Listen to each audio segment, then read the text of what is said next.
a UTI, and apparently I'm growing some kidney stones. Oh, my friend, I've had those. Yeah. I've had surgery for those. Yeah. I am so sorry. Have fun. Didn't Drink a understand lot. why. I guess I got lucky on the first one I had. I didn't know I had it until I heard it hit the ground.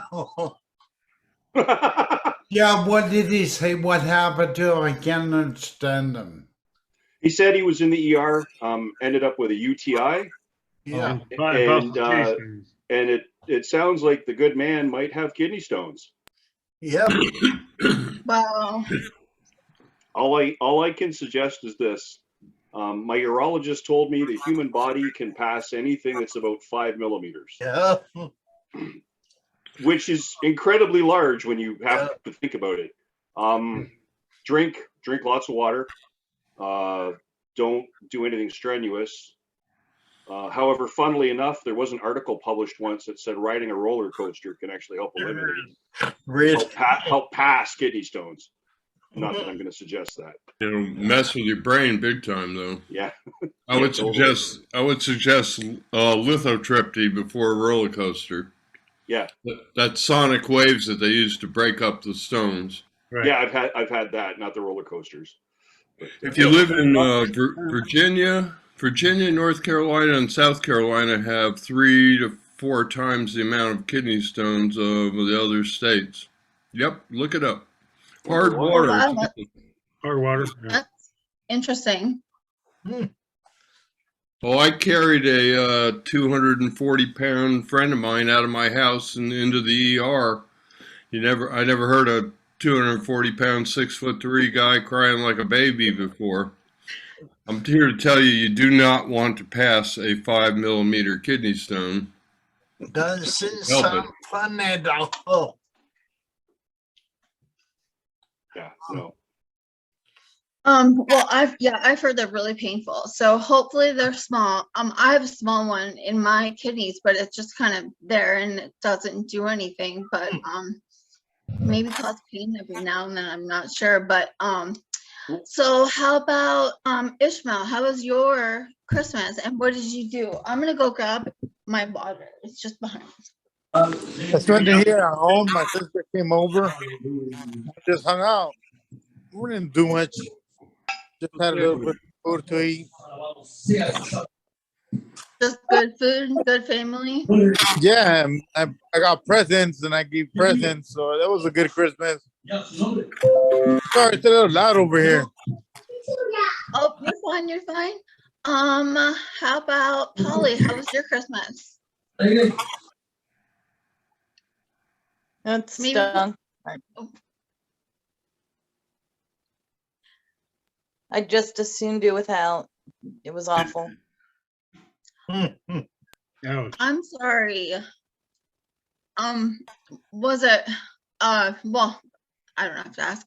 I'm sorry, but I'm glad it's over. And new week and new year coming up, so lots of opportunity for a fresh start. How about Steve? You're next on my screen. How's your Christmas?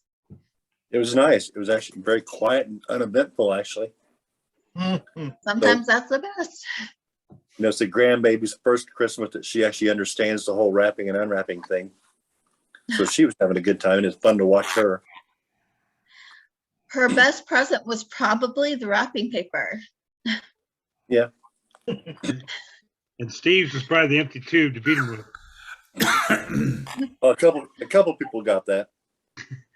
Hey, everyone knows the best weapon is an empty wrapping paper tube so you can knock people on the head.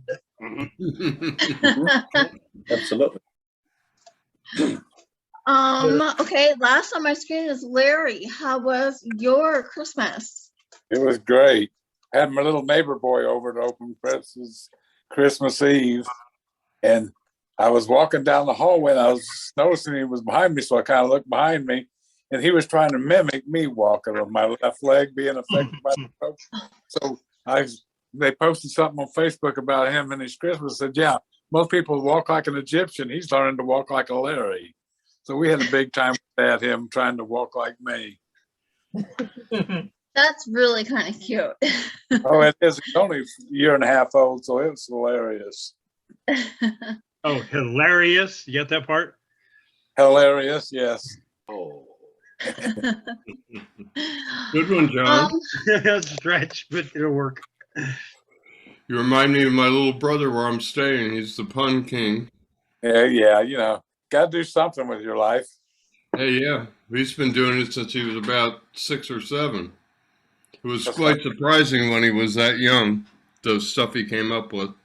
Well, it's like there's a bunch of us old guys. Well, I'm the younger one of the bunch that meet every morning for coffee. Most of them are in their mid-70s, early 80s, and they always call me the professional agitator. So No, can't believe that at all, Larry. it's hard to believe. I understand. I'd wear that badge proudly. I do. I know. I'm sure. I may Especially GE on it. I may resemble that. Hey, I've got a question for Ralph Preston. Okay. With that voice, Ralph, did you sing? With my voice? Yeah. I I can't think he sing. has a good voice. I only sing in the shower, maybe. I don't sing in front of anybody. Okay. I'm just curious. No, I don't have much of a singing voice. I listen real good though. I got good ears. Good. That's a good one to be. So I was thinking we might talk about like managing emotions, managing anxiety during the holiday craziness. I don't know if anybody had anything like that going on. I know I had this one specific episode that I can think of. I lost my spots for Easton. Usually I have them marked like this, but I went too long without remarking a couple of them and I lost the spots. And so trying to find them, I just was getting so anxious and worked up because I wasn't finding them again. And it was just like, I had to take the eSIM off. I was getting so anxious. And my dad was like trying to work on my computer. My mom was like trying to clean the house and vacuum. And I just had to just stop and relax. And so I don't know, did anybody else have anything like that going on? I have one word for you. Sharpie. It doesn't come off for weeks. No, the other No, word is take a picture with your phone.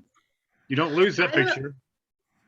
Well, that's a good good idea. idea. And I actually never thought about that. And I actually have a video showing one of the spots. And so I should definitely revisit that to find the spots. But one of them was with 2 new like small circle electrodes, and they just don't stick as well. And it's in like the spot curve of my wrist.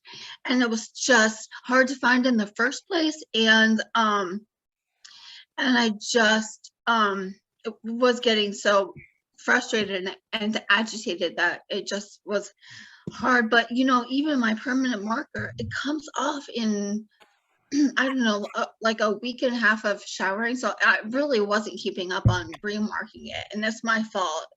But still, Well, it Michelle, does come off. that's a simple solution. Just stop showering. Well, gosh, well, there you go. That's what I'll just have to do. It's a good thing we're on Zoom and I can do that. Actually, Yeah, Michael, that's that's not gonna work because the wind blows from South Dakota this way. No. Oh, fair enough. Moving I'm on. more north than you. It'll pass you, don't worry. Well, how far You north don't are get you? over to Stephen. I am, Just close the well, so I window. live in South Dakota, but I'm like, so Sioux Falls is kind of in the lower, Okay. like, Yeah, that jet stream dips and down. I I'm know how above it does. that. Yeah, I'm about through 100 miles north Next. of Lake Ontario. See, you're safe from Okay. that stream going through there. Michelle, I'm curious if you know Jeffrey Hazelett. What? What do I encourage? You know Jeffy is like, he's in South Dakota. Michelle knows everybody in South Dakota, all 191,000 of them. All right. I So I grew up in Florida, Well, in a little county. It was Pinellas County. It's not so little. It's that little peninsula on the west side. But there's more people in my peninsula county of Florida than there are in the whole state of South Dakota. So it was really interesting moving here, and I moved to a town of about 70,000 in Rapid, but now I live in a small town of 7,000. So this has been an interesting transition. So how far are you from Sturgis? Now, well, I used to be about 45 minutes from Sturgis, but now I'm like About an 7 hour hours. or 6 hours, excuse me. Yeah, you're at 6 to 7 hours. Yeah. Yeah. Yeah. No, but seriously, if you went and got a brown permanent Sharpie, right, you could It's- mark the Eastham spots and they wouldn't be black, right? And it would just look like a mole from 10 feet away. People wouldn't know Hey, that it's a black I'm mark. not afraid to tell people what it is. Oh, I'm hey, like, well, you know, it all depends on your comfort level, right? Because like you were Right, saying, like you were saying for anxiety during Christmas, I didn't have any anxiety this year. Now in Canada, we celebrate Thanksgiving about 4.5 weeks before you guys do it. So okay. the year after my stroke, yeah, would have been, yeah. So so my second Thanksgiving after my stroke, we went to a friend's and they had like a Friendsgiving, and there was just so many people there at the dinner. You had kids running around.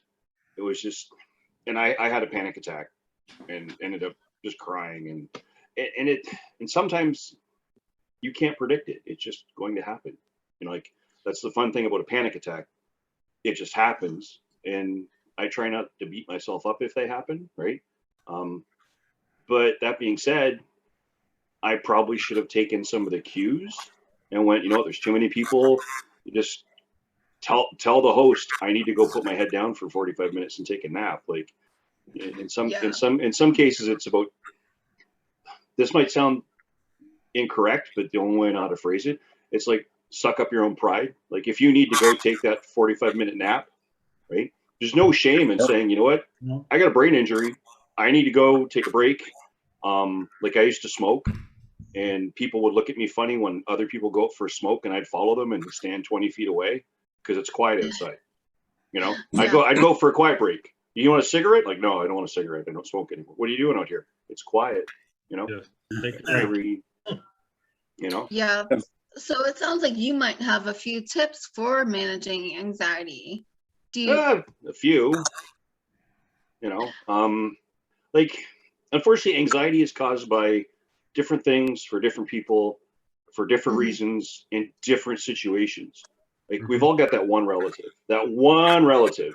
As soon as you hear, well, not shaming, not naming. As soon as you hear their voice, your hair goes up on end. You know what I mean? Like that one relative that just grates you the wrong way. Do your best to avoid them. You know, If you don't know who that is, it's probably you. I've said too much. And then you get, you know, like a friend of mine, she had a stroke 5 months ago. So this is her first Christmas after a stroke. And she tried to do the whole family, you know, 7-course meal and all that. And the next day, that we in Canada would call it Boxing Day. You would just call it December 26th. She had a panic attack, an anxiety attack. And we talked about it on the phone this morning. I said, yeah, you had a delayed panic attack. Right? There's no reason that says the panic attack has to happen in the moment, right? Because the panic attack and anxiety attack is basically a little mini trauma, right? So if you almost get into a car accident, you know, 2 hours later you're screaming at the mirror, you know, that's a panic attack. It's related to an event, but it's not concurrent to the event. So in some cases you just gotta. It's a case of like you got to check yourself before you wreck yourself. You know, Like, is it reasonable and realistic?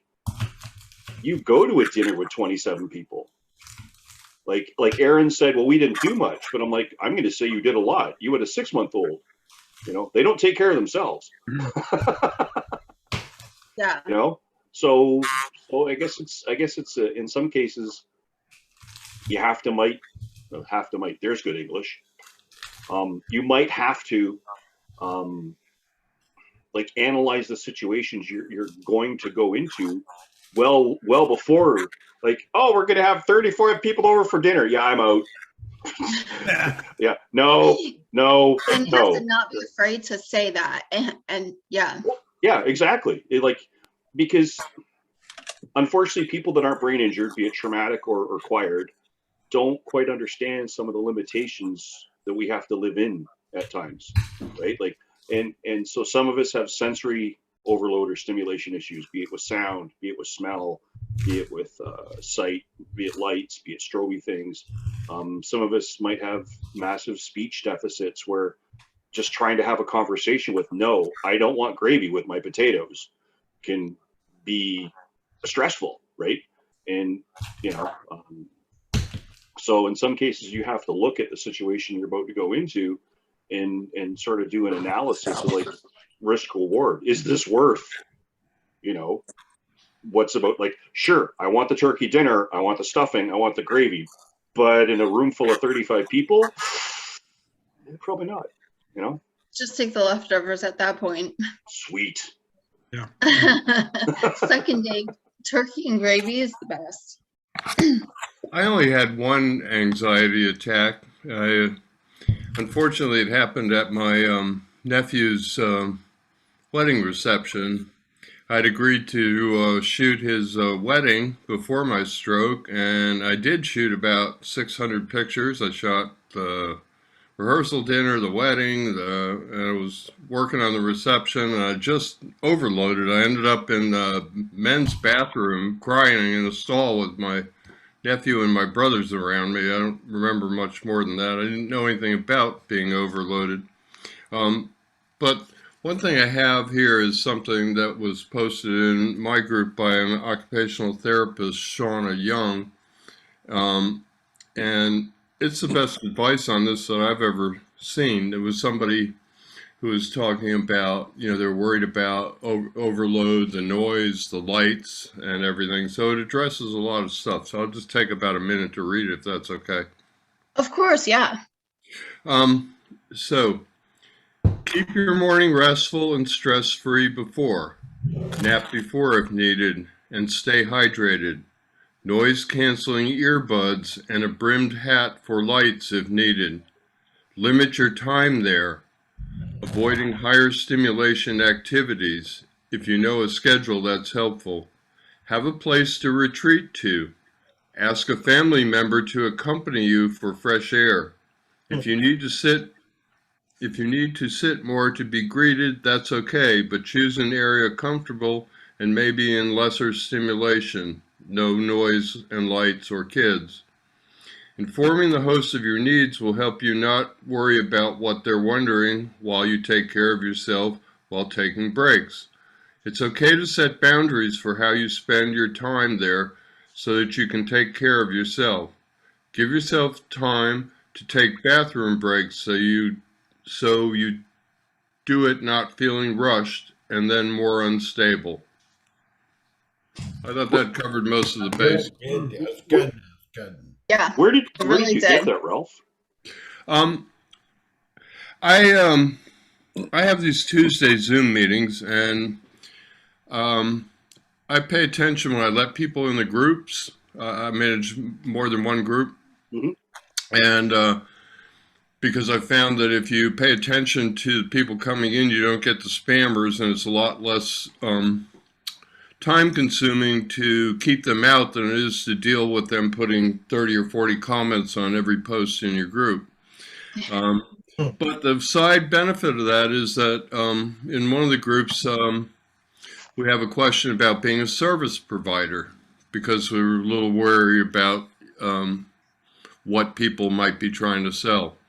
And so, but the side benefit of that is that I found a number of physical therapists and occupational therapists, some who've even had strokes. Shauna's not had a stroke. Anyhow, I noticed that and started a relationship with her, invited her to a Zoom meeting, and I sent Michelle the link. I don't, yes, last night, so she probably hasn't had a chance to listen to it. Not yet, but today. It's really good. She did an hour and 10 minutes on getting the hand moving techniques, and it was probably the most attended meeting we've had. Anyway, I've been kind of cultivating this relationship with her because I think that, well, she uses neurological principles in her practice. So I'm big on anybody who incorporates neurological techniques because I think they improve the focus of our recoveries. You know, a lot of us put a lot of energy in, but I think that same amount of energy, if it's more focused in maybe a neurological or scientific way, like if you know what you're doing instead of just, you know, going after it, although going after it works. So I've encouraged her, and she chimes in my group and Young Stroke Survivors Support Group, and this one was in my group. So somebody had asked about how to deal with this stress, and I'm going to try and get her back for multiple. She knows this, so I don't know if she'll ever watch this, but she knows this because I've told her I'll come up to. She lives not too far from me, 4 hours. I told her I'd come up and shoot videos for her. I told her that Dr. Tobias has nothing on her. She took that as a compliment. I'm not sure she believes it, but I think it's true. I'm trying to cultivate a ongoing group of people who know what they're doing to help us. Well, unfortunately, brain injury is an under-researched phenomenon. Oh, there's a lot more But- research. Oh, so go ahead, Michelle. Well, there's a lot. Oh, I was- Like, I'm sorry. Go ahead. No, go ahead. Finish your So, thought. like, if you go back to the 1860s, I believe, you had Phineas Gage, who was working on the American Railroad, had a 3-foot spike driven right through his head, right here, right, went in and out because during a dynamite accident. 1850s, 1860s medicine dictated do nothing, he'll just die, right? Just make him comfortable, let him die, because he was missing a portion of his skull up here, obviously a piece of his brain. Unfortunately, Phineas didn't die, and he lived a while longer, number of years. However, his personality completely shifted, right? And Understandable. like, he went from being a God-fearing, married, working man to a card cheat, an arsonist, a horse rustler, like all the things you didn't want to be in the 1850s. And he died. But however, he's essentially patient zero of the modern brain injury phenomenon, because we're able to, you know, that's what I'm going to assume is patient zero, because it's easy, because he's actually in medical books and psychology textbooks. When I was going to school for correctional work, and then in my criminology degree, which I didn't finish, but that's another story, we discussed Phineas Gage because he's a good example of what happens from an external stimulus and why personality and behaviors change. But since the 1850s, we've gotten better technologically, right? Like we have better technological expertise, but the drug companies don't make a lot of money off brain injury. There's not a lot of surgeries they can do for brain injury. So in some cases, and by far and large, the vast majority of brain injured people are 65 and older, right? They're not us.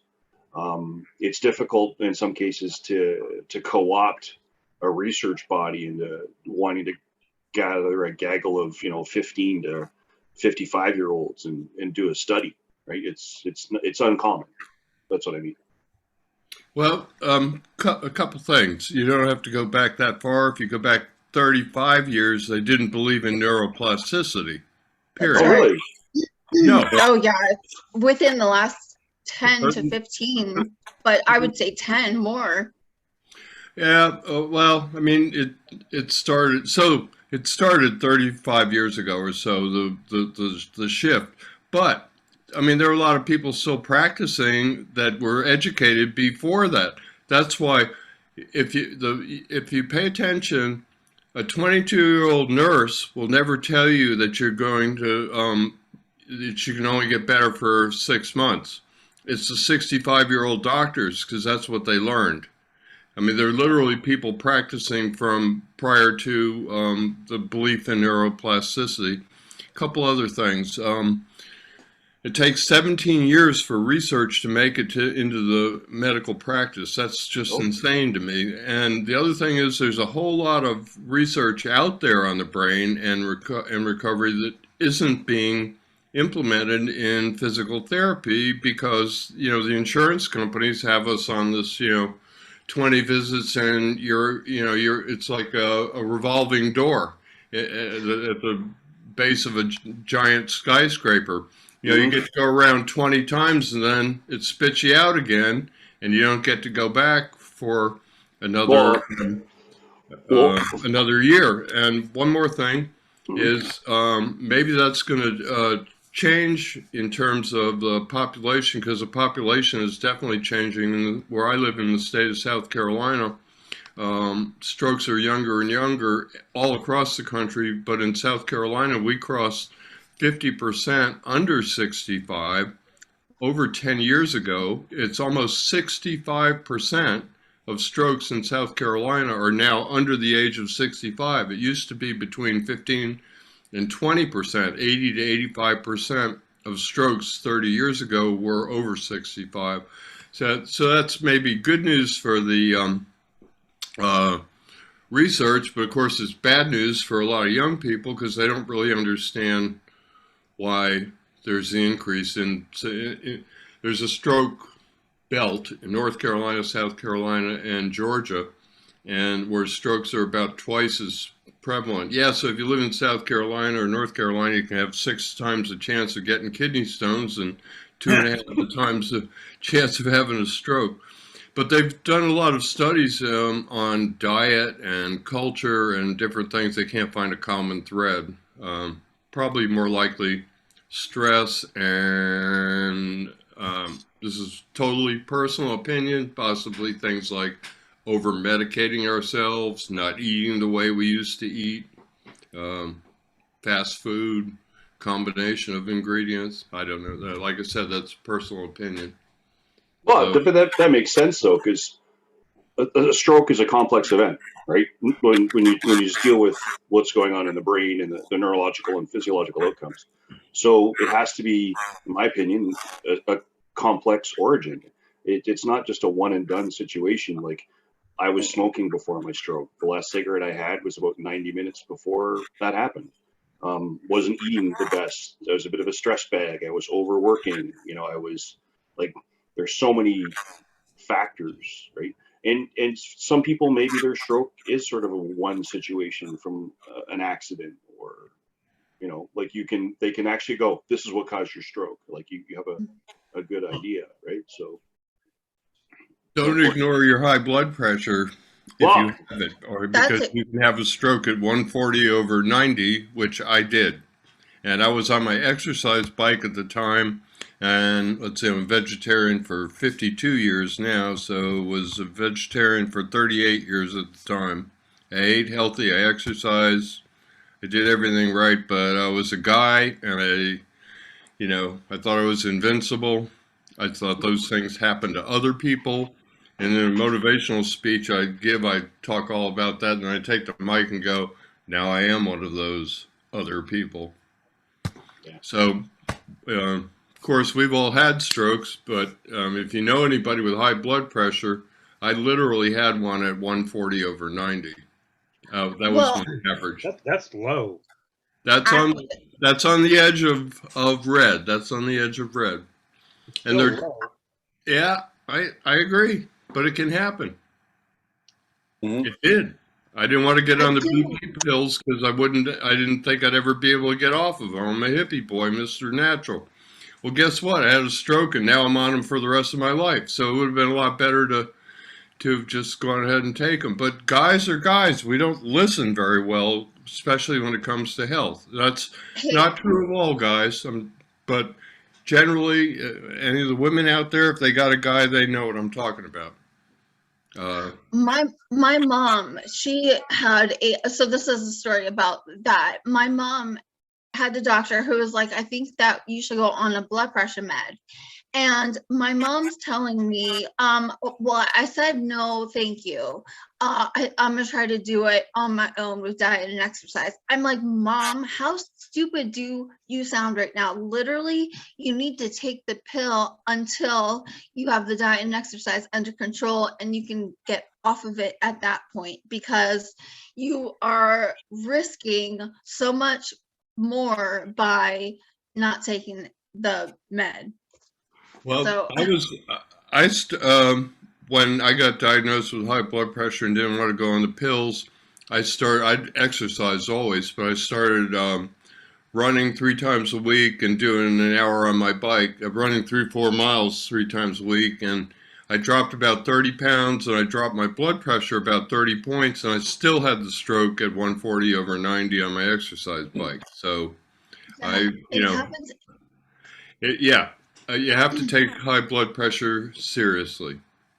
Plus, Yeah. The other thing is high blood pressure causes hemorrhagic strokes, and 50% of the people die, 40% that day and 10% within the next week, compared to 15% for ischemic strokes.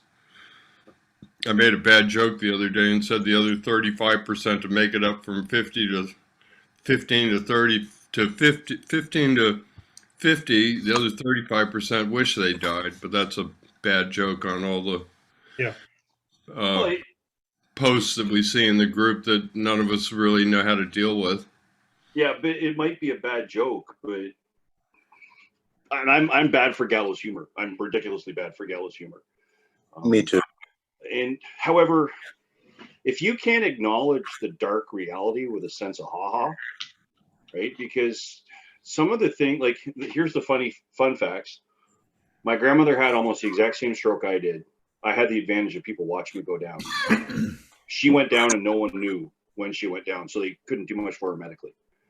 The last job I had in mental health, I was a rehab and therapy support worker for acquired and traumatic brain injury clients.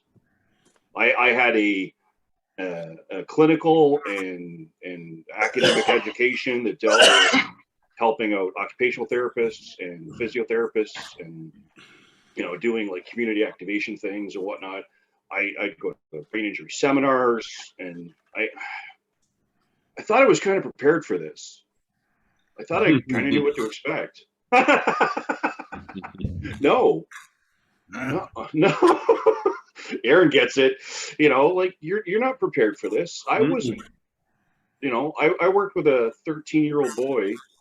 I got to go to grade 7 and grade 8 again. It's easier when you know the answers. And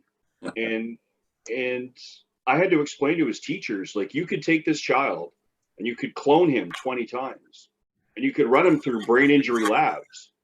One of those kids will wake up with a headache and go, ow, that hurt. And that's where that's going to end.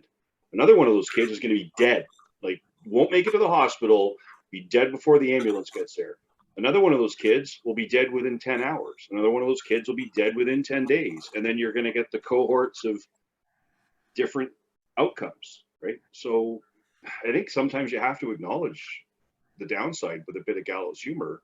Unfortunately, some people don't get it. I understand that.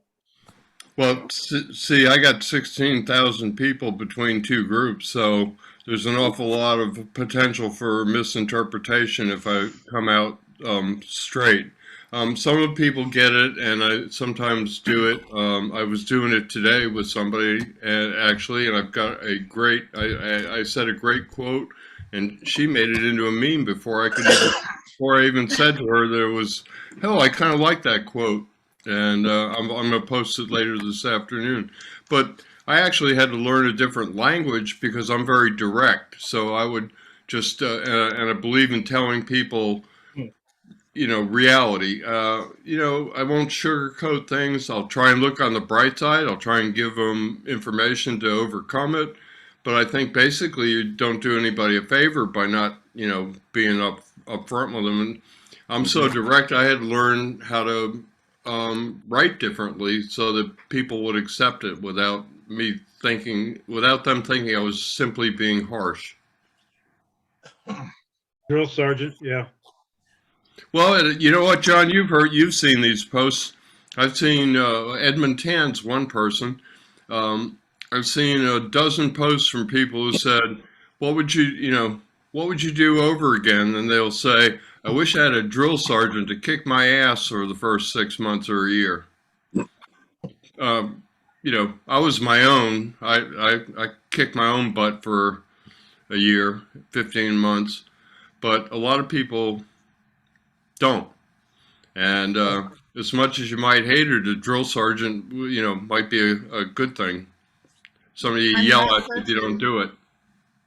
I'm that person who wishes I had the drill sergeant. Unfortunately, I allowed myself to just feel bad for myself and slip into an apathetic life of depression for a couple years.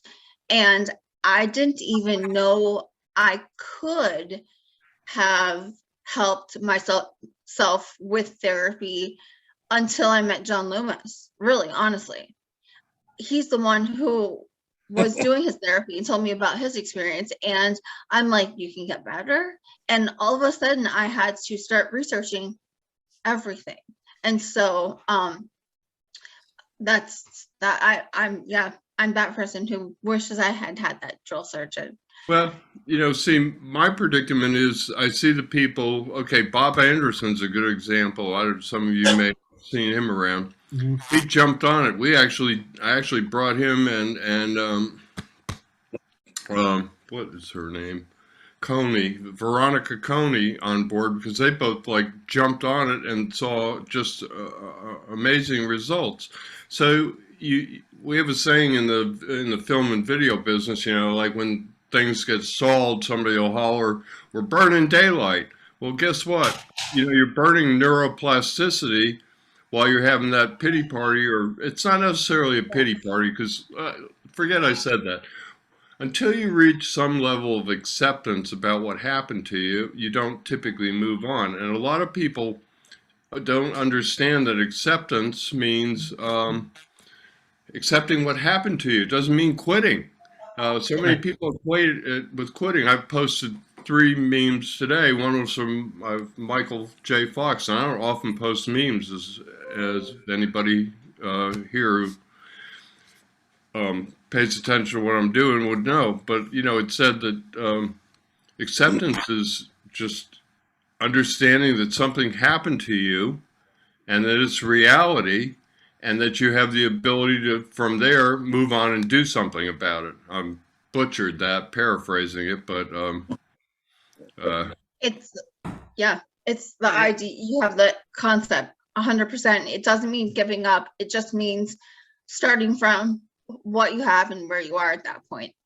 And it's really kind of funny. Last year, for the first 5 days of the new year, I did a mindset reset thing where I talked about different ways to get into a growth mindset to where you are not feeling sorry and to where you are able to work on therapy and different avenues to not be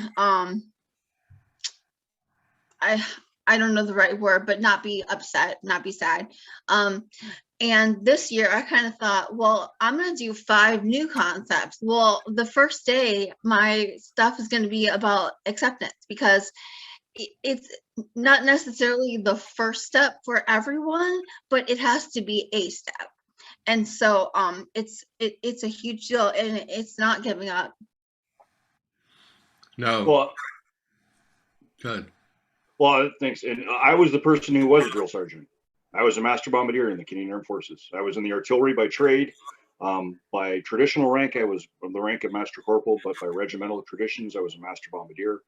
And because in the artillery, that's what we would call a master corporal. I taught recruits at the brigade battle school. I taught at the regimental battle school. So I was about 5 weeks after my stroke, 4 weeks after my stroke. I put on my old boots. I put on my belt kit. I looked at my girlfriend like, I'm going to go and do this. And she's looking like, you're crazy. Yeah. And had I even attempted that, I would have been falling on my face. It wasn't until, because I had a fairly decent level of physical fitness. And it wasn't until 18 months after my stroke, I was able to put on a backpack. And she looked at me like, how much weight is in it? And I said, 40 pounds. And she said, you're crazy again. So she made me take out 20 pounds. And then I said, well, I'm going to do 5K. And she goes, no, you're not. Like, you're going to go do 3K. And I'm like, okay, it's 3K. And I used to think of myself like, 3K, that's nothing. We used to crack that off for funsies. You know what I mean? Like, and, you know, and then I'm like, okay, my goal is 5K. And I finally got to 5K. And then I started upping my weight. And then, but I had to do it very, very methodically. And you have to take into account, you are like, and I still struggle with this. I'm different. Like things are just different. And my psychiatrist once asked me if I like yoga. And I went, well, no, not really. He goes, so what's that position you get into to keep shitting on yourself? You know? Good one. I'm stealing that. You know, I like that. or recently he said, like, you're trying to vacuum the carpet while the house is on fire. Like, take your priorities and pick one, but pick the right one, you know? And so in some cases, it's not only acceptance, but it's also relevance and realism. Like, is the goal you want to attempt a relevant goal? It's not that it's not a good goal. It's just, is it relevant for your current date, time, situation? And is it a realistic goal? So if I tried to crack off 5K that first day with 50 pounds, I probably would have had a heart attack. Face down, yeah. You know, I always preach to That's people. like a turtle can't, Good. Go ahead, John. no, he would have been laid on his back like a turtle. He can't move. Been there. totally. Right. And now I can put on a 50-pound rucksack. I can crack off 5K. I can do it in 55 minutes. Wow. But the great thing is, because I still have foot drop on my right-hand side from time, it forces me to focus on form and function. Right. And that's the great thing about it. Like, all of a sudden I notice my foot skipping the wrong way, or I'm heel dragging, and I'm like, whoa, stop. Okay, let's plant my feet and work on form and function. The fast, I might never get to the fast again. Like, me being a speed racer, those days are long since over. But it's when and it doesn't matter what your ability level, it doesn't matter your functionality, it doesn't matter your skill, right? You need, post-stroke specifically, you need to worry about your form and your function, right? Because if you keep making mistakes in your form and your function, you're just repeating mistakes. Right. I absolutely agree. Bad behavior is I what found call that it. it was, go ahead. I found it was All I harder. was gonna say- Ralph, go. Go ahead. You two quit it. Logo, you know, Ralph, one of the Oh, no, not you. I had to leave for a minute to go to the bathroom. But the biggest sugarcoating I think I find in stroke world is the word recovery they give you from the hospital. Like, we have a fucking cold and we're just gonna recover. Bullshit. Everyone is going to have a different definition of recovered, because everyone is going to get to a point where they say, okay, I'm happy with what I have gained and this is my recovered. So I will always put that in quotes, because do we ever get recovered? Because there are so many other aspects, the emotional side, I can't think, but it just changes you in so many areas of life. So everyone is going to have their own definition of recovered, and recovery is going to look different for everyone. I agree with that, Michelle, but the word itself, recovery, insinuates it's a natural occurrence. You're going to do it. It's like when you break an arm, scratch your leg, it heals itself. And that's a bunch of bullshit. When you have a stroke, when you have a stroke, you have to rebuild your life. You have to put in the work. And I have failed to do that. I am not as hard working as I should, but I'll start following Ralph Price tomorrow. But I need to work harder in my recovery because I'm rebuilding my life after a stroke. I'm not for the word recovery. I see so many students are frustrated by that word recovery because they believe it. You're going to live natural heal. That's not true. Most people up to about 6 months see recovery is going back to the day before their stroke. And that Yeah. isn't happening. I always try and point out to people that even if you don't have a stroke, you can't go back 6 months or a year. We all change every single day. And yet they hold on to this like, oh, I hate the new me. I just want to go back. Well, it isn't happening. And maybe we could come up with a better word than recovery. I tell people I'm fully recovered. If somebody on day one watched me walk, and if they knew anything about walking, they might find something that's not perfect because I don't walk perfectly. But I go through this whole thing about I don't need anybody. I dress myself. I cook. I drive. I help other people. And wait for it, I'm happy because, like Michelle said, there's a whole range of things that are involved in recovery. It's not just the physical, and a lot of people struggle mentally. I think that we put too much emphasis on the physical recovery and not enough on the mental side of things. And guess what? You're not going to do very good at the physical side if you got a crappy attitude. It just doesn't happen. Mindset is everything. Whatever the mind thinks and contrives, the body will do. Just like going to get a glass of water. I'm thirsty. I'm going to go get water. Your body follows the thought. Well, it's like I'm kind of halfway between Aaron and Michelle, not to pick favorites. Because recovery, I'm going to agree with Aaron, is a bit of a bullshit made up word, right? Because it isn't a broken arm. It isn't, like a minor event, a cold, right? However, recovery is a loaded word. It has many meanings to many people, right? I've gone through aphasia, yay. I've gone through rehabilitation. I've gone through rebuilding. I've gone through a bit of a redemption, I've gone through reconstruction. I've gone through reintegration, like all the words. Do I think I'm fully recovered? No, because like Ralph said. So Ralph, one question. Should I stop building that British 1960s police box? Because I was working on a time machine. Oh, okay. That's a Doctor Who reference for those that don't get I it. caught that. Yeah. John got it. I caught it right away. So you can't go backwards in time, right? And I was guilty of the whole, I'm going to go back to work and it's going to be super happy, okay. And it's just going to be like, nothing happened. Yeah. I was using Sherman and Peabody in the Wayback Machine, but the younger folks don't know who that is. Got it. Well, pick any one of the Star Trek captains. They all violated the Temporal Prime Directive. Yeah. This is how I kind of picture stroke. A bridge crossing two divides, gets blown out, the smithereens.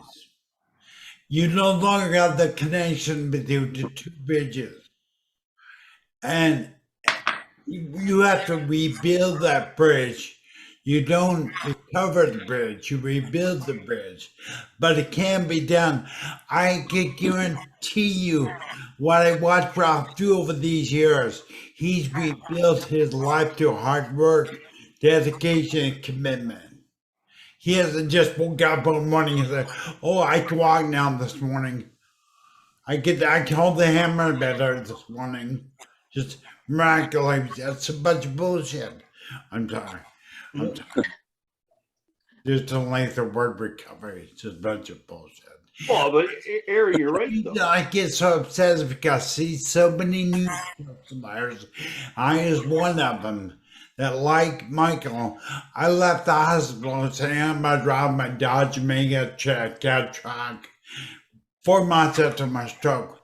Well, 11 years, I'm still in a wheelchair. I'm still not driving. I will someday. But I'm just saying it wasn't automatic. Ralph had to do all his therapies, all his exercises, all his work, and we built the bridge that got blown up.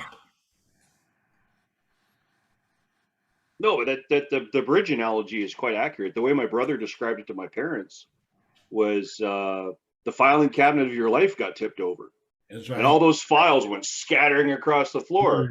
Well, Yep.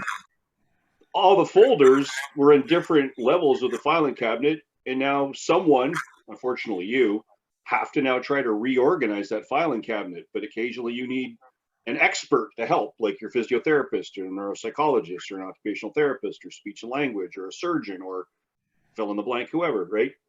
But unfortunately, some of those files will never go back from whence they came because they're either lost, corrupted, whatever. So Maybe they don't matter. yeah, maybe exactly. Maybe they don't Yeah. matter. A new way to do it. Yeah. So like the word recovery, I can remember looking at a nurse the day they discharged me, and she said, "You'll be fully recovered in 6 weeks." And I looked at her and like, then why did the neurologist said I'm off work for 6 months? Or no, 3 months at that time. Like, I'm like, because they handed me a doctor's note that says I'm good, I'm off work for 6 weeks, and I had to look at her. It's like, I'm not going to accept this. And she looked at me like I just slapped her with a mattress. Like, what do you mean? I'm like, no, the doctor said I'm off work for 3 months. And she goes, no, you'll be fine in 6 weeks. And I'm like, what do you know that I don't know? And have I recovered completely? No. Do I think I'll recover completely to like day zero? No, that's impossible. Like Ralph said, there's no going back on that. Do you consider yourself fully recovered? I'm not talking about measurements. I'm talking about in your mind. Depending on the day, I'll be quite honest. Yeah, It of depends course. on the day, Yes. I like That's a all good answer, 'cause it all the does. other rewords, by the way. Yeah. Yeah. Maybe recovery should get broken down in some of those other rewords as steps. Maybe it wouldn't then be so daunting of a task. Maybe you could work on the different re's different times and then put it all together. I found that's real valuable in walking. We were talking about form. Yeah, if you the thing that Michelle and I were when we were both trying to talk at the same time was I found that form is really important because I found that breaking bad habits was harder than learning good ones. On the other hand, you can't go out on day one and walk perfectly. So we're constantly accepting things that aren't perfect. But another goal is also to try and move on so that you don't, continually build in bad habits. Because I tried throwing my foot a little bit because I didn't feel like I was doing that right, and I was able to do it in about a week, and it took me about 3 months to not overdo it. I exaggerated it, and I couldn't get rid of the exaggeration for a long time. And the other thing is I've seen people, I had a guy that I worked with for about 2 years, and he had a regular walker, and he leaned way over it. When we transitioned him to a quad cane, it took a year to get him to stand up straight. Oh, So yeah, you'd be a lot better off to start that process and not build that hunch into his brain. Well, as a sergeant major I worked for was kind of like a tactical Yoda. He said it takes 5,000 repetitions to learn a new skill, right? Whatever the skill is, it takes 5,000 repetitions to learn and master a new skill. It takes 20,000 repetitions to unlearn bad habits. Here's the dilemma. We learned our skill between ages 0 and 6, right? Like you learn how to tie your shoes, skin your knee, fall down, walk, crawl, run, all the horrible things that make you a human. You learned between 0 and 6, right? Okay, now get into your time machine, advance to the day you had your stroke, right? All of those skills, in some cases, have been completely stripped away, right? And some of those skills can never be properly rebuilt. Like I have expressive aphasia, I have anomia, and I have verbal apraxia. They come and go as they please. And right now I'm having a great moment because I'm not stressed and, you know, I'm not overtired. But You never know it. I mean, you never, know yeah. you haven't. I've had to learn to do it. Now the apraxia is anxiety based predominantly. When I get really anxious, that's when the verbal apraxia comes out. If I get too fatigued and overtired, the other stuff comes out. But I've had to learn to work at it. But there's no manual on how to be a 6-year-old. Like there's no manual. Like I remember looking at my ex-girlfriend going, "Can you help me put on socks this morning?" Like how humbling is that statement? Honey, can you put on my socks? You know? And she looked at me like I had 3 heads, more than normal. And then she helped me put on my socks. And so I think in some cases, the acceptance piece is extra especially difficult simply because you're comparing yourself against an unreality. You're comparing yourself against a thing that can never exist. Yeah. Right? Because like, and I'm not perfect in any way. I still have difficulty with this. And, you know, how do you compare yourself against the person that existed 10 minutes before your stroke when some of the core skills that you learned 25, 30 years ago? You don't even remember learning them because it was just something that you were around.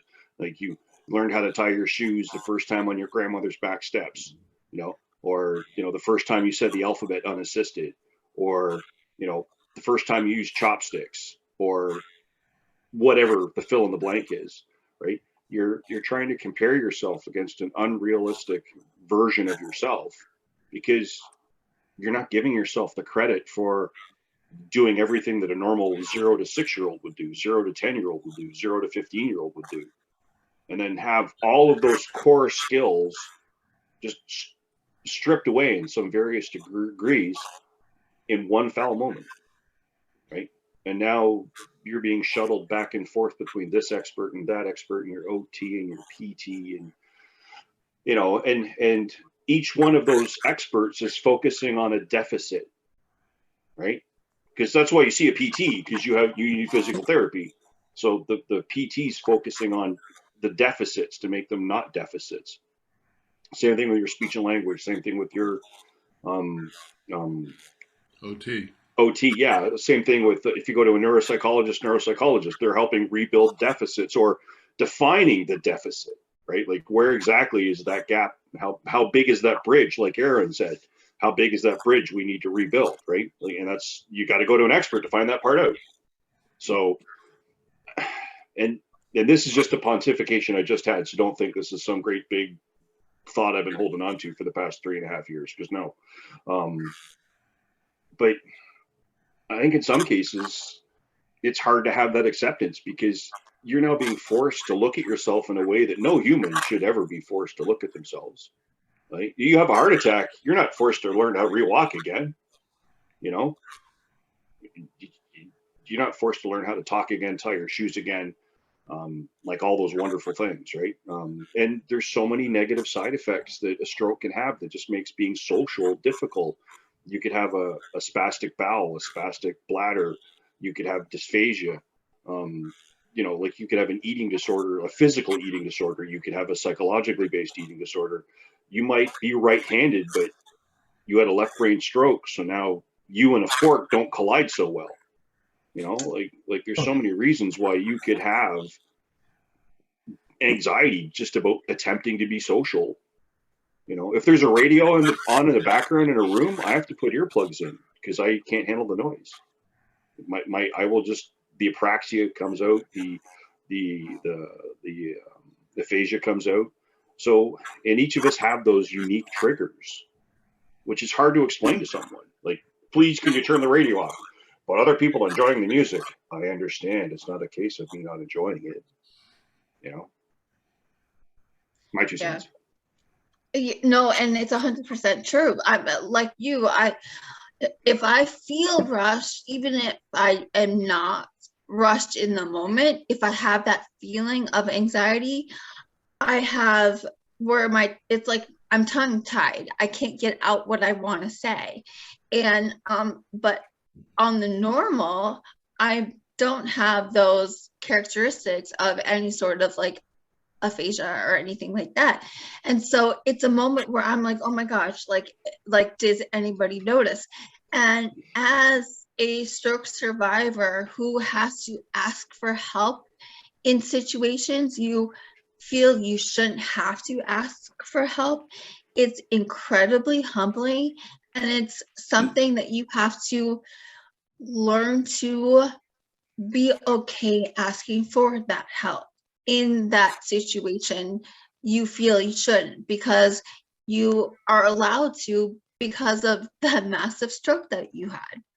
So it's a whole lot of aspects to this sort of recovery, and everyone has different triggers, everyone has different symptoms, and it's just a code that you yourself have to work on cracking, sometimes with the help of those experts and sheer determination to do it. That is the rebuilding after stroke I'm talking about. Thank you very much. Ralph Preston, you and I want to talk. I really think there's a need out there for a video series that addresses bridging the gap for people. Because I think it's the time that people let go hospital, told they're going to be recovering, and then they get home and reality sets in.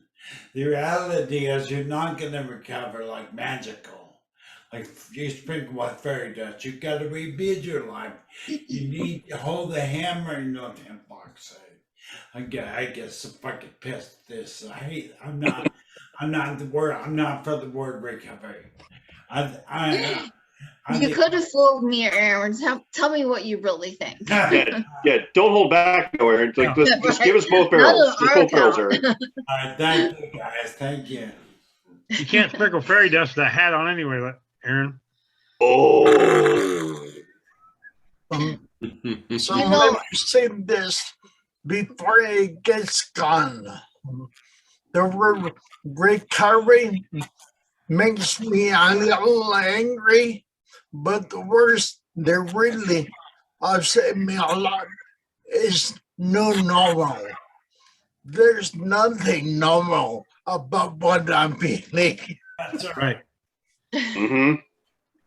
Like Michael was saying, I'd go to the gym to work out, and and they got 20 TVs going, and even though I didn't have the earplugs in to listen to TVs, just the motion around out up here, so I'd have to constantly stare just at my screen on the treadmill, and then sometimes I'd have to touch the sidewalls or the handles of the treadmill just to get my balance set, and then I could let go. And the more I let go, the better off I was. And then I could, after about 4 or 5 months, I could sit and watch the TVs and still walk okay. So it just took some time to get that focus out of the way. Those distractions, didn't realize they weren't distractions anymore. You have to rebalancing your normal. Yeah. You rebuilt it. You had to do it. You had to work at it. Yes. Oh, totally. Like you can't sit inside your 4 walls and just expect it all to change. That's like when, yes. I was just gonna say before I lose, I'm like, Ryan, I will lose this. It's like when I see the post about getting Botox, people are like, well, that didn't work for me. And it's like, well, but you didn't do any exercises afterwards. You didn't do anything. So it's like they expected the Botox to fix it, but Botox is not a fix. It's another tool, period of time that minimizes the symptoms for you to be able to work on it at that point. And so this is just a fun code, right? Well, and like what Aaron was saying, there is no magical fairy dust. That fairy dust is called work, determination. Like this is a stroke is an endeavor for the, if you're faint of heart, this is the wrong life for you. Right. You've got to be able to put in you got to bend down, shoulder up, and put in the work, because Mhm. you can go to all the experts.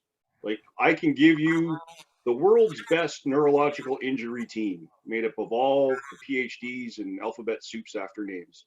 But if you're not willing to sit down, take inventory, and A, be able to ask for help when you genuinely need it, and B, put in the work.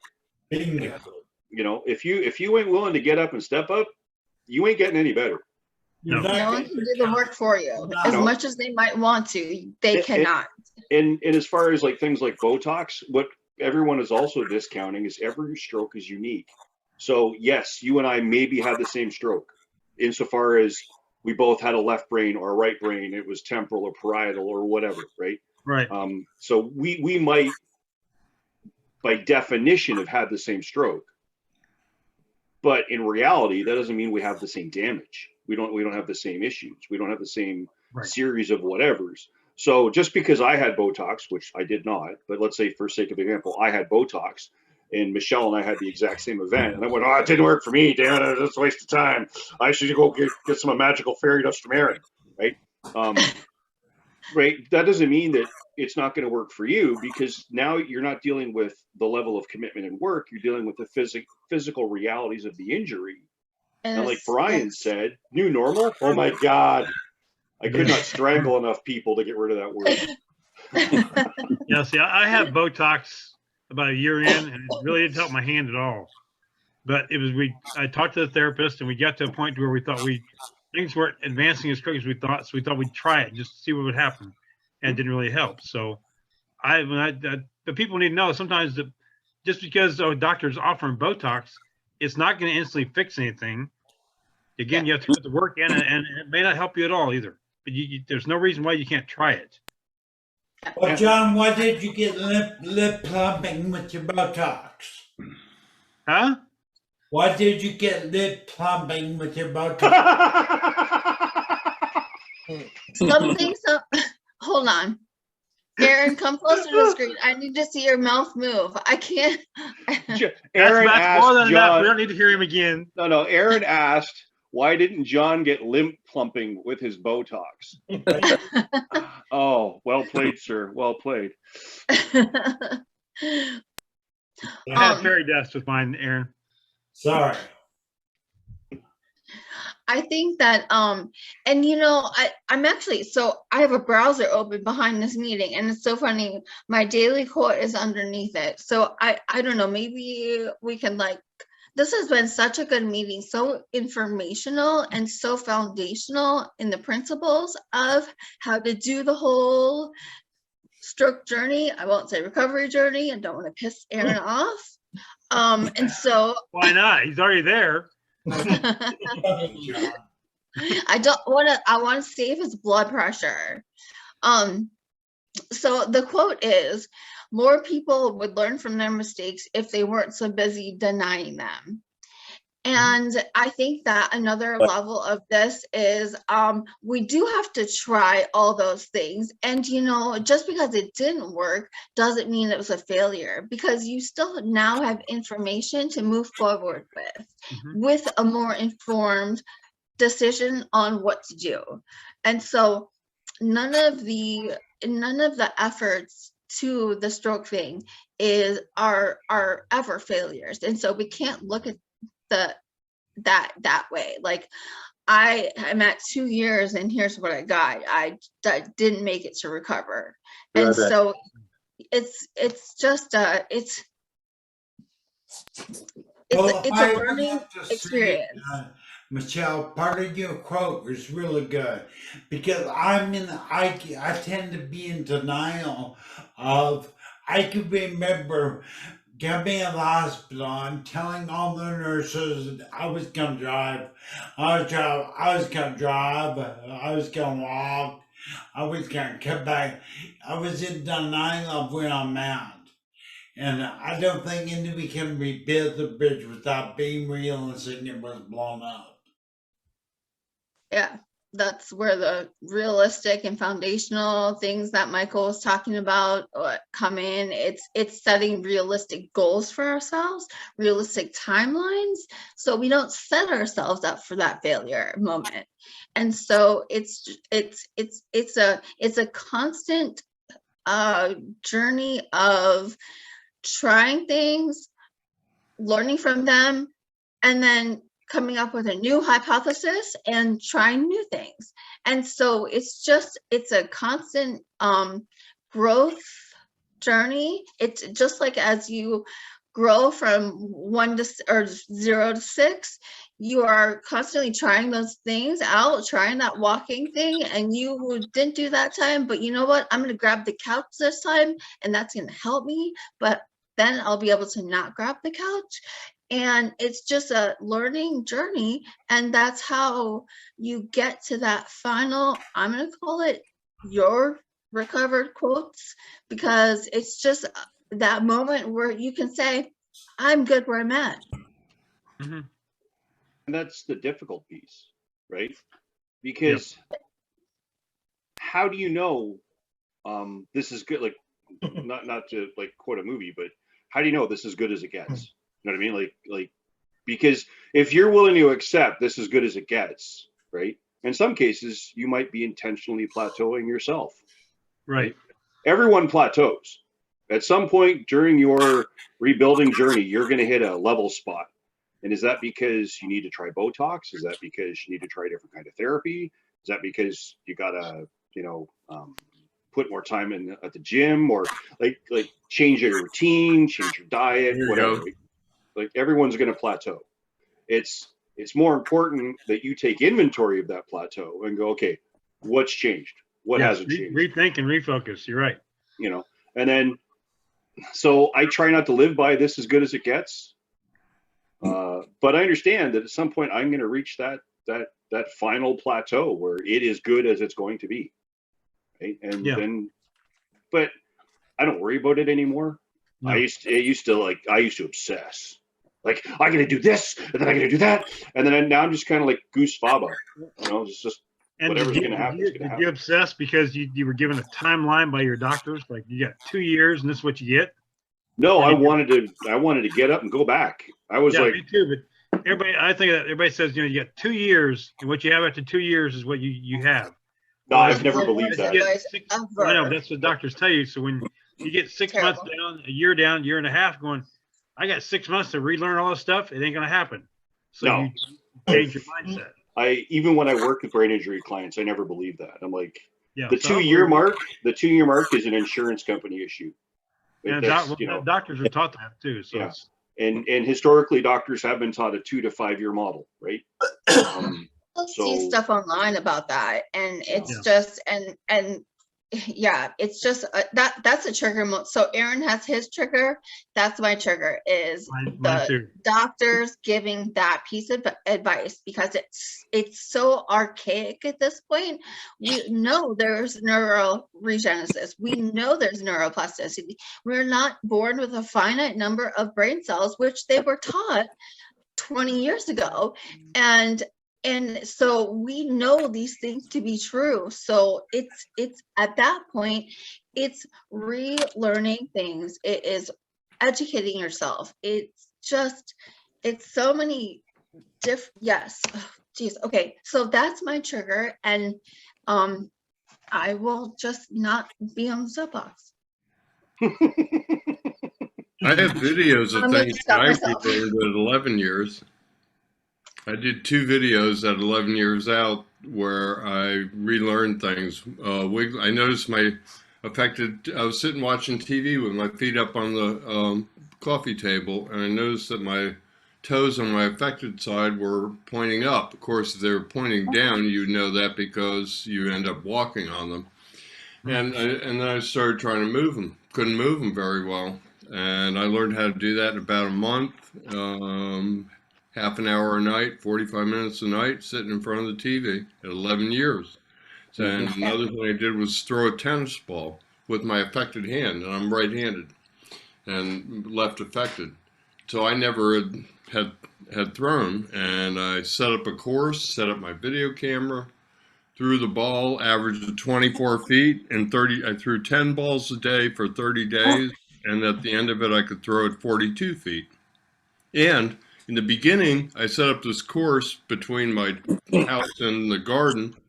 I got none of them, the first 10, not a single one landed in the course. 2 hit the house, the rest of them landed in the garden. And 30 days later, I threw 8 of them onto the course, and only 2 of them were. So not only could I throw farther, but I could throw more accurately. And that was 11 years out. I did it specifically to prove neuroplasticity. I have another one about putting on my slippers without touching them. Took 10 years, but I only did it in the winter because I only wear slippers in the winter. And I never obsessed about it. I just, every day I tried. And when it didn't happen, I'd try again tomorrow. And one day it happened. I went, wow. Then I learned how to do it sitting down with my socks on. And then I just tried it standing up with no socks. Then I tried it standing up with socks. And I have it on video. It took me a couple months from the time, only took a couple months from the time I got it the first time until I could do it standing up with socks on. It's a lot harder with socks on because they don't slip like your feet. Ralph, Ernie, but does anybody know I had a brain aneurysm that caused cerebral damage? My balance is terrible. Is there anything I could do on a daily basis that will better my balance? Yes. Yeah, practice your balance. It doesn't, like Ralph said, you would be surprised at how little time each day you have to work on something to make a difference, because it's not necessarily the time each day that you're working on something. It's the fact that you put the time in day after day that makes the difference. I just stand there. I can stand. I just stand. Yeah. So like if you were to say play football or basketball or tennis or competitive badminton or whatever, you'd have a workout routine that you would follow to build skills. I see what Ralph is doing. He's bound. No, it's okay. Go ahead. Right. So you need to build a workout routine that would help you with your balance. So like standing, for example, or weight shifting. Weight shifting left to right. You know, and then add weights. Grab bar in front of you for safety. Just, I mean, this is how I got mine back, and standing on my affected leg. Here we go. I had terrible balance too, and I'm a lot better. I'm not 100%, but I'm better. So, Yeah. Aaron, I will get with you because you're talking to the right person. And Ralph is the right person too. His knowledge is just surprising for somebody, for us who didn't have the training that doctors and people had. But we could both give you a list of exercises. Just choose 3 to 5, do them each day, but it's the fact that you do them day after day. It's the consistency factor that makes the lasting change. Yeah, because I tell you, my goal for 2022 is to walk again. That's my goal. Cool. Well, That's a great goal. Hey, Ralph, I want to hear what you have to say, Ralph. you know, when somebody says in June, I'm going to run a 5K by December, I tell them, set a goal of running a 5K as soon as you can. And because it's likely going to be after, but what I tell them is, you know, if you say December, you're also limiting the fact that you could do it earlier. That's likely not to happen, but you've got to get them thinking that, like, don't set goals, because what's going to happen if that person doesn't run a 5K in December? It's going to be March before they get back into their exercise routine. Michael, one thing. What should I tell myself about? You're going to start tomorrow. You're not going to wait till January 1st to start. You're You're going to do starting it tomorrow. every day. And there'll be some days where you can't, but you still tell yourself every day. And Michael, one thing that you said that reminded me of something is I find the people that were athletic, that trained for something, do much better in stroke recovery because they already understand that you don't see results in 2 days for anything. I mean, even if you haven't had a stroke, okay, I know people that are runners, and they would, well, I used to run. I spent a year breaking 20 minutes in the 5K. And it was only 20. I was only 20 seconds off. So, the fact that if anybody who's got been athletic, for example, I was training for the senior games when I had my stroke on my exercise bike. Before I got home at the hospital, I just said to myself, "Well, Ralph, you've got a new training program," and because people who train or are athletic understand that it takes continual effort and it doesn't happen overnight, and they've seen results, and and therefore they can bridge that gap between it's not happening right now and they don't experience that frustration that a lot of people do. We were talking about Botox.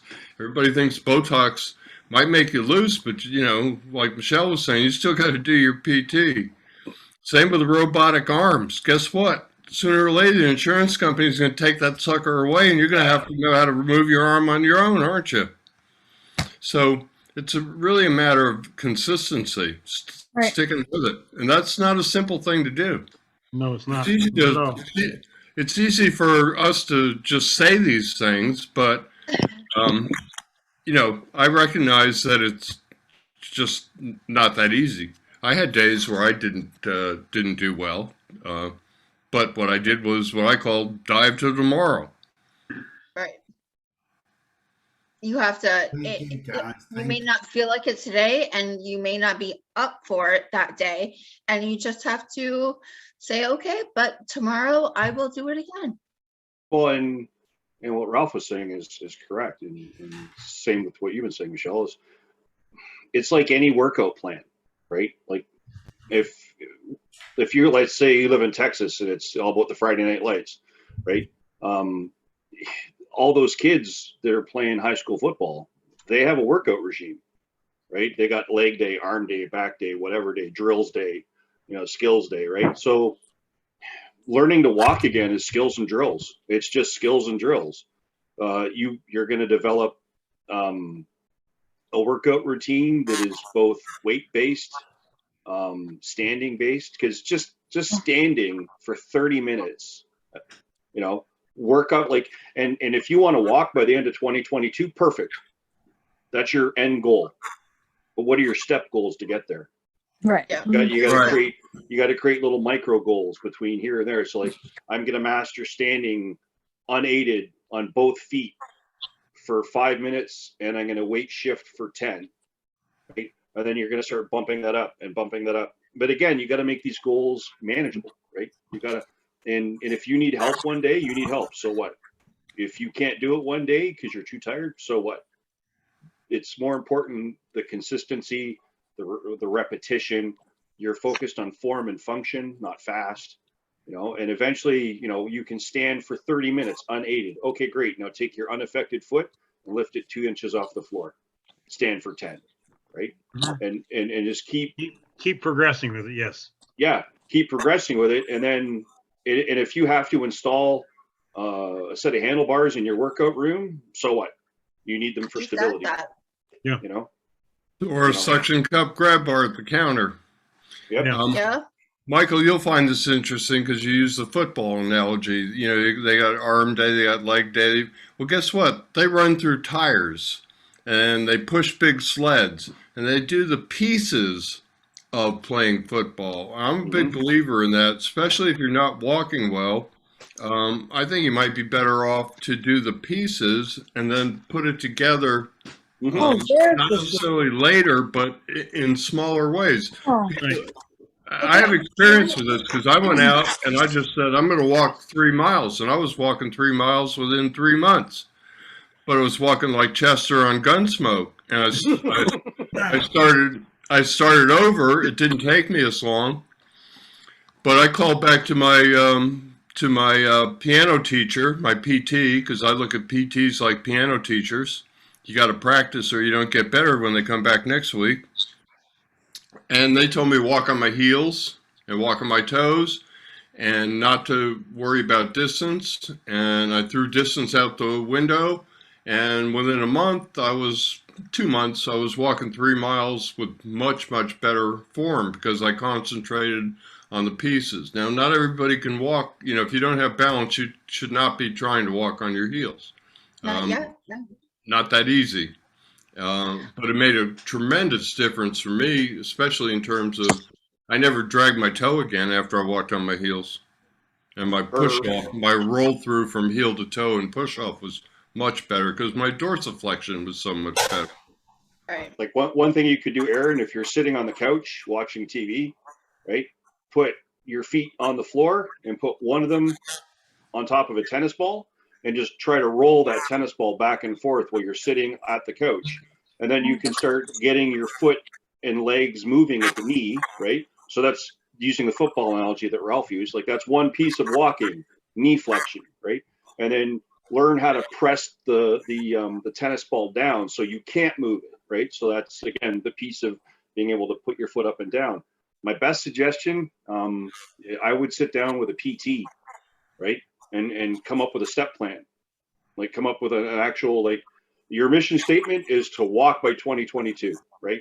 Sometime between today and the end of 2022, you want to walk, right? Great. Perfect. Now come up with the step goals that make sense. Breaking it all down. Break it all down. Yeah, I have to just jump in really quick because in this situation, you don't actually need a PT. The great thing about a PT is they can diagnose the problem and work from there. However, a good personal trainer who has done their work research can help you in this situation. And I am also going to adjust this as a perfect conversation for my January 2022 goal, which is to do 22 different seated exercises that work on strengthening the leg muscles and the leg function. And that was inspired by Aaron, who was at a class that I taught and asked about his weak glutes from being in the chair. So I'm trying to get him to do one of these videos with me. But anyway, it's going to be 22 days, one exercise that's different every day. And I am going to progress. This is a seated, like a chair exercise challenge that I'm doing, but I will progress it to where you are standing next to the chair, maybe holding onto it or using the part of the chair for the exercise. And so anyway, that's my January 2022 goal for 22 YouTube videos. Let's not forget core. Mm-hmm. Yeah. Because core is really key to balance. And sitting in a chair, you can do long lever and short lever. If you don't have good trunk strength, they'll make you flop around. Make your arms doing. Did anybody know how to do long lever and short lever? That's short. And I would have to say, you can do them right in the chair. I worked with somebody who had a cerebral stroke and she had no balance whatsoever. I have a real son. I know my core is like jello. My biggest problem right now is my core. Quit eating jello, Aaron. Grab onto the arms of your wheelchair and lean in all different directions. Only using your arms to stop you if you start to fall. But if you start like moving forward and backwards and left and right, you're building up core. But hold your core tight while doing that, because then you're working on the core muscles. Because you can, like, I can do this, but you have to hold that core tight, and that way you're strengthening the core to be able to strengthen the balance. Okay, everybody out there, lift both your feet off the ground and push your solar plexus. It's hard, isn't it? Hard. Yeah, harder. Now put them down. It's soft. Raise it up. You can feel it engage. Raise both legs. We do it in yoga, adaptive yoga. Taught by our friend Leslie Hadley, who does a class on Fridays, especially for stroke survivors at 11 a.m. That was a plug for her, and I didn't intend to do that, but Leslie is Didn't get awesome, paid. and she had a stroke, and she was a yoga teacher prior to that, and so she has done adaptive yoga, and she does it just for us. So that's a great thing to get into, Aaron. She I does, do it with does it every Friday. I forget what time. 11 a.m. 11 a.m. Eastern. Eastern. She did it this last week, and that was the first time in a couple of months. I had her and my sister-in-law. I do it every Sunday morning with my sister-in-law, who has not had a stroke, but I've been trying to teach. Well, she studied adaptive yoga. She's got a 100-hour certificate in it or something. But I'm also trying to provide the real-world stroke survivor thing, saying, no way. So I actually had Leslie and my sister-in-law, Chris Preston, on to one. I'll send it to you, Aaron. We did a thing on adaptive yoga. It's not a yoga class. I want to do that next. Actually, we had an introduction, so they went over the basic concepts of it. Next, I want to do one with my sister-in-law or Leslie or both, where like they instruct me and I'm doing everything. So I'm demonstrating everything with all any deficits and whatever available, or me telling them I can't do that, so I'm going to do this. Then I want to have 2 or 3 classes where we just record an hour a class that you can do along with. But my video list is about this long, and I agree with you, Aaron. The whole bridging the gap, it's kind of what I try and do in Stroke Buddies. It's kind of trying what we do in Roadmap. It's a vision I have, Ralph. I think if we get all Michelle, you. Oh, I agree with you. Write a series called Bridging the Gap. It's a vision I got. I agree with you, but what I've been doing is I've made videos on all the pieces. I've been realizing in the last few months what I need to do is make overview videos I got a playlist on ankles, but I need an overview video in the ankle playlist on how to put all those things together and how to talk about why you do this one, when you do that one, why you don't do that, like an ankle, why you're careful not to do down and in and up and out if you got a lot of spasticity, because down and in plays into the stroke pattern. There's all kinds of stuff that isn't included in a short, just do long lever, short lever stuff. So, and there's also a piece of that that's not included as well, which I have learned from teaching, is one of the best lessons that I've had is it's the feedback from people doing it that have made me a better teacher. And so yes, I would say to anyone who watches this or anyone who is doing videos out there, comment and contact the person or a knowledgeable person and ask questions, because then they can provide a more informed answer to you and then the future people to watch them. And so it's that feedback. And because of Aaron's feedback in that class, I'm doing this 22 seated exercises for the legs, which would be a great foundational thing for anybody who is trying to walk or who is working on something. And I've got 30 chair core exercises, another great foundational thing. But it's the feedback that has made me a better teacher if I have gotten better. So have you posted that event yet? So I guess several people in my group have wanted to fight to it. Have you made the schedule of the event, Michelle? The 22 videos, I don't think she shot them yet. I haven't. I'm gonna shoot 5 at a time and then just release them each day, but then doing them live in the Facebook group, or maybe I'll do it on the page so it's public and it's not just the group. But so that's the vision, and I need to shoot them in advance just so I'm prepared in case I do get nauseous for a day or two. And so that way I don't get behind and not follow through on what I want to do, which is one of the hardest things that I've had to deal with, and that's letting people down, because I hate that's one of my, I just hate it. And so that's why I don't tell people what I'm doing a lot, because I don't want to not do it. Yeah, it's a sales thing. It's called under promise, over deliver. Yes, that's what I try to do, under promise, and hopefully I can over deliver.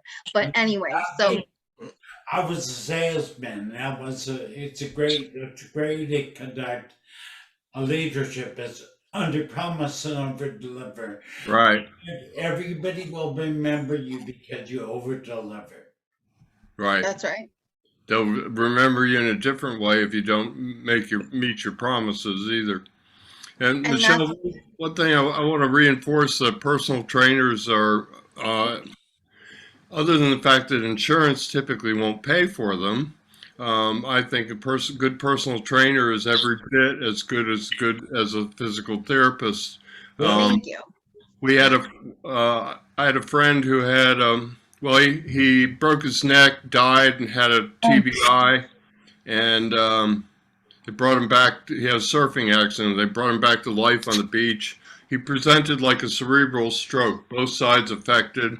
We worked with him for 1.5 years. I'd not met this woman before. I brought a physical therapist, a retired physical therapist that I was working with people, local people live, into the situation. And we trained her for 1.5 years. And I would say that Kathy is, other than the fact that she thinks she doesn't know anything like I do, because I don't have the education, that would be the main thing holding her back, because she knows more about muscles than any physical therapist I've ever been to. I can tell you that. And she was a little sponge. She had an attitude about learning, and we taught her a lot in 1.5 years. I mean, we weren't like we were helping Henry, but she learned it, by osmosis and by all the little corrections. And Larry, the retired physical therapist, would show her how to do something and have her do it, and then critique her. So there are physical therapists and Pilates people and yoga people that are interested in helping stroke survivors, and I think they make good alternatives. Like I said, the problem is Kathy typically gets $50 an hour, and she's booked all the time, and I don't know that insurance pays for it. So that's a drawback to a personal trainer. Only drawback in my mind to a personal trainer. It's like attitude. So many of the therapists have this like insurance revolving door. They know you're going to be gone in 10 visits. So, they don't. A personal trainer says, I better show this person how to do everything, or they're not going to come back and pay me. Right. Very And different. I just completed another certification on top of my personal training, and that's for exercise therapy.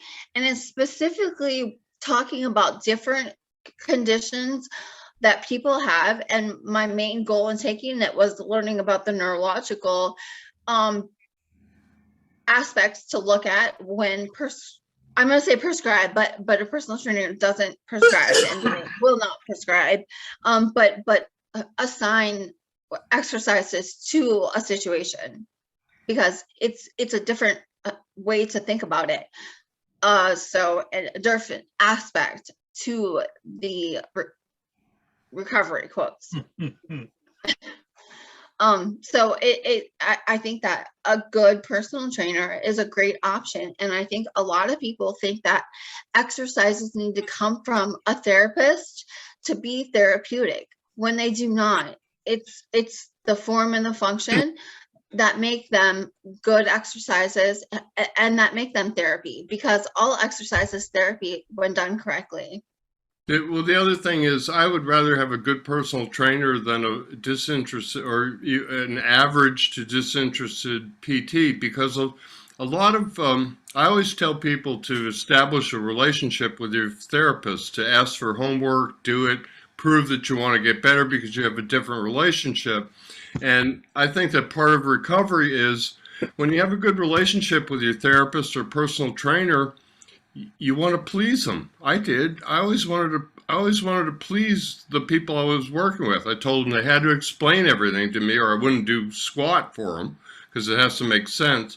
But you know, when you want to please somebody because you have a good relationship, that's beneficial to you because you're going to do more of the work, you know, in order to please them. So I think And the relationship thing is really important. I think that's part of what's lacking in this revolving door insurance PT thing. Now, I've had some great physical therapists. I've also seen others. You know, I've only gone 4 or 5 times, but I've taken 5 other people, one for a year and a half. That's 150 visits, and they let me go in the back with a neuro-trained physical therapist. I ask her one question at the end of every session. Another guy I took for a year, twice a week. That was 100 visits. So I've been around a lot of physical therapists, and there are definitely some good ones, but there are definitely some, you know, it's not like they've quite got the attitude. I'm exaggerating when I say, well, you're going to be out of here in a few weeks anyway. So, but it almost feels like that. but it's also a thought in their head, how many stroke patients have I worked with who aren't doing their therapy at home? And if you don't think that they can tell, they can tell. And so it's a different relationship again, because that physical therapist sees that you've done your homework, and so they are more apt to help you at that point. Correct. Also, Yeah, that's what I was And trying to so- say. So I was trying to Sorry, say did I before cut about you off? asking I'm for sorry. homework. If you ask for homework and you do it, you'll never have to ask for homework again. And you'll have a completely different relationship because there's so many people who come in, this is an exaggeration too, I'm here, make me better. And they can tell the difference between an I'm here and make me better and, man, this guy, you know, what I would do is I ask for homework, I'd have him show me. I have to see it visually, and then I would demonstrate one, no matter how badly I did it, because I have good muscle memory, and I could go home and, you know, remember that and do it. And I'd come back in, and I'd oftentimes do it a whole lot better than the week before. And once you impress them, you have, you know, you're back to having this relationship like you can have with a good personal trainer. It's really about, I think there's a lot to that relationship because we're social, we're human. We like to please the people we like. Well, I want to say I gotta go, but I want to say I want to cry. I'm not gonna cry, but I want to It's okay to cry. I do it all the time. I want to say thank you, even to you, Ralph. That I Even want to say thank you for everybody taking your time and encouraging me. Thank you very much. Everybody, have a great day. We'll see you about next year. And bye, everybody. Aaron, message me because I'm gonna get you on a video. So, and I want you there for day 1. So you got to message me like today. Yeah, I will. I'm gonna get on your butt. I'm gonna be that drill sergeant. All right. All right. All right, bye, Aaron. Bye. Iron. We'll talk to you again later. Well, and so I just noticed that it is, well, it's called, oh, we've been talking for, okay. We've been Yeah. talking for 2 hours. you I gotta just know. realized that. So I am actually, I think everything we have talked about today has been so important and important pieces of the, I can say recovered with quotes because Aaron left. But they're all so important, Hold on, I'm and gonna there's text so Aaron. much more to dive into each of them. And I think that a lot of them are going to be in my first 5 days of what I wanted to do for the mindset reset of 2022.